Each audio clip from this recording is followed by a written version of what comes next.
now. Hi, my name is Courtney Thronson, and welcome to Courtney Thronson's Virtual Art Academy. I am going to be teaching you how to do a non-objective painting like Wassily Kandinsky. He is a German expressionist who does non-objective paintings. Non-objective means that there's no object in the painting, just elements of art such as color, texture, pattern, line, shape, things like that. He's really well known for his early 20th century paintings where he would paint alongside to listening to music. He could taste and hear sounds and equate colors with them, and he was able to compose different musical pieces as art pieces as well. So I'm going to teach you guys how I do this. One of the things that I like to do, this is one of my favorite activities to do as a warm-up activity before I get started painting something a little bit more in-depth and tedious. It's a really great warm-up activity. I also like to paint it with music, so that's what we're going to do. Some of the supplies that I'm going to be using are, I have a nice big drop cloth to protect the floor. I have my canvas. I have some water handy because I'm going to be washing my hands frequently. A towel to dry, some scrap paper, various circular shapes such as lids, funnels, containers, buckets. I also have foam rollers that have different textures in them. And I have syringes, which are really fun for squirting nice sharp lines of paint. And I'm also going to be using various tempera paint colors and some spray paint. Notice that I do not have any paint brushes. The best kind of work for this is to not use paintbrushes, but your fingers and other things like that. So I'm going to turn on my music, and we are going to begin.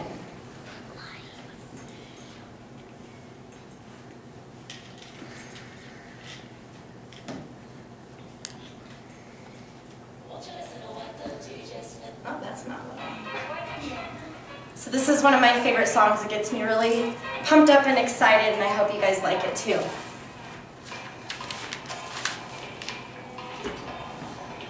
First thing I want to do is I want to start off by creating the atmosphere or the basic background. And when I listen to this music, it's like really fun and kind of bouncy and stuff, so I'm going to use really bright and fun colors. So I'm going to start off with yellow and blue, and I am just going to squirt it on my canvas, just anywhere.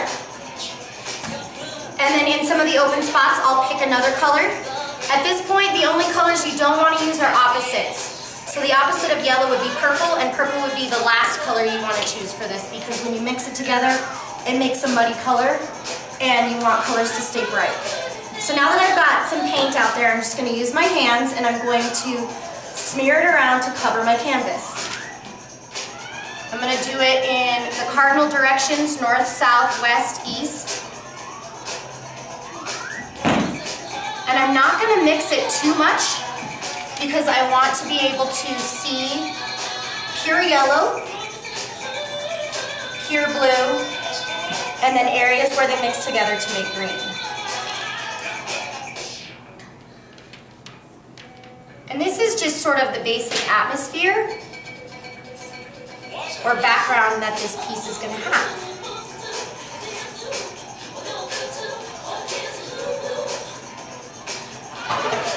Of course, dancing when you do this is always good. So I didn't overmix it. One of the keys to these is to not get too into how it feels, but not overmix it too much. I'm going to wash my hands, dry them. And then I want to create a dark, sort of shadowy frame around it all to close the picture in. So I'm going to use a color such as purple. And I'm going to use my roller. And just try and see if I can sort of roll in this pattern here and there. Sometimes it works, sometimes it doesn't. I I'm only going to do it once. I'm not going to go back and forth because that overmixes it. But notice I'm staying up and down or side to side. I'm not doing anything diagonal because we want to create structure. Toss that in the bucket. Next thing I like to do is create some circular shapes. It looks like invisible circles that are about to start materializing. So I use different size buckets and cups and things like that, and I set it on the surface and I just roll it. Wipe it off a little bit, find another area, roll it. Get a bigger bucket. You want to play around with different sizes. Roll it. Do one like this. I'm even going to do the lid to a spray paint can over there.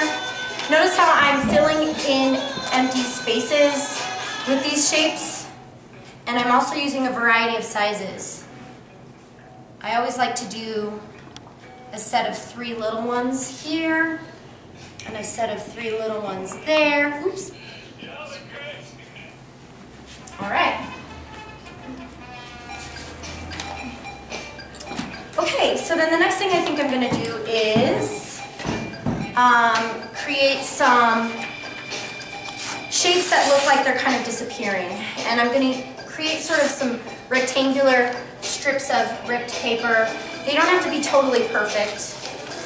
And you could always be creative with these shapes. You don't have to use rectangles. You can use more elaborate shapes if you want to.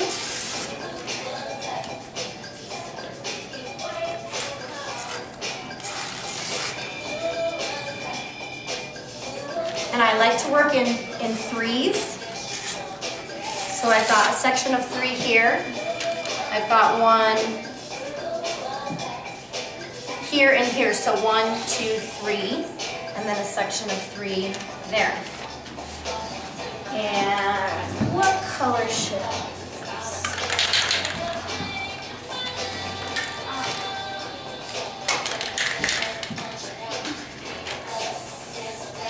That's not the right color, it's a different one.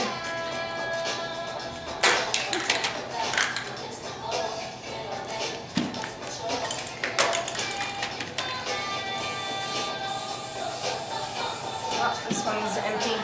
It's playing with me. Oh no! Whatever shall we do?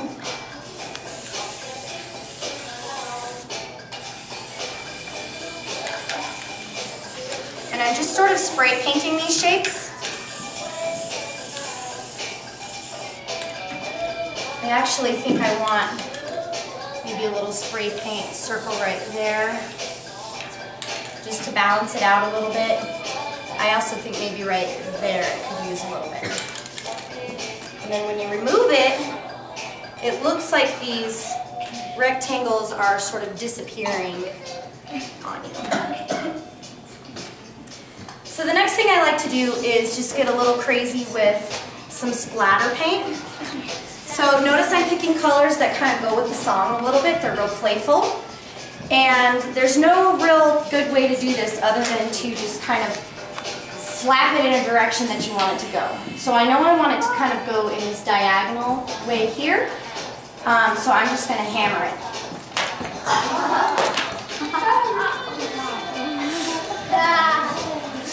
So we have a little bit of chaos here. We need to balance that out by controlling a little bit. So I'm getting some controlled pieces. Again, I like to do threes every now and then. And I'm going to use my finger to swirl.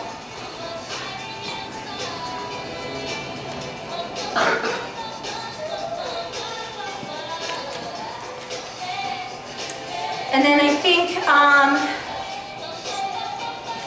the last color that I can really use is maybe some hot pink, just to give it some real life. So I'm going to use my syringe. I'm going to stick it in there. That's so not good syringe. That was a mean syringe. And I've sucked it up. The bigger the syringe is, the better, because you can get more paint and you don't have to keep reloading. And I get these at different medical supply stores if ever you're wondering where to get them. And then I'm just going to be really, really forceful and direct when I splatter this on here. I'm going to keep with the diagonal directions that I'm going here. So let's see how it goes. And then again, we've got chaos, so we need to balance it out with a little bit of control. So I think I'm going to create a little more paint, actually.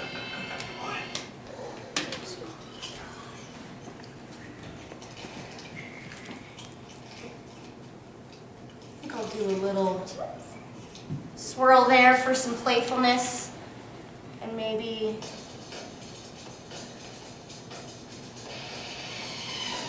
a set of 3 there.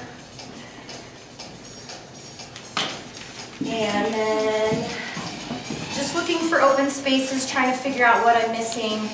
I'm going to just squirt a little bit of red paint here, and using my fingers, I'm just going to kind of do what one of my students called the tiger attack, and just do what looks like sort of tiger claws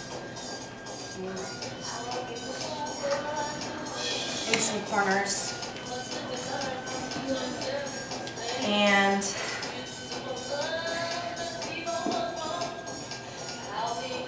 just kind of messing around with what I think it needs. So at this point, I think my picture is done. Now that you've watched it all the way through, it'd be probably a good idea, if you want to try it yourself, to go to the beginning and watch me do it step by step, and pause it every now and then and complete each step as I go. So remember, there's sort of a mathematical way to do this. You start by creating that atmosphere of just 2 basic colors, and then you use the roller, and then you use the buckets to create those circles that are kind of invisible when they're appearing. And then you spray paint a few shapes on there, and then you slap on a few good splatter marks. And then I created these swirls here with my fingers.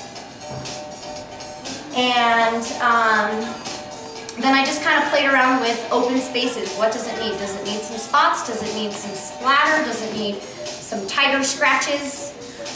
Here's another painting that I did in the same style. The song that I used was a little bit calmer, a little bit darker. It kind of had like a techno feel to it. So there's a lot of variety that you can get in these.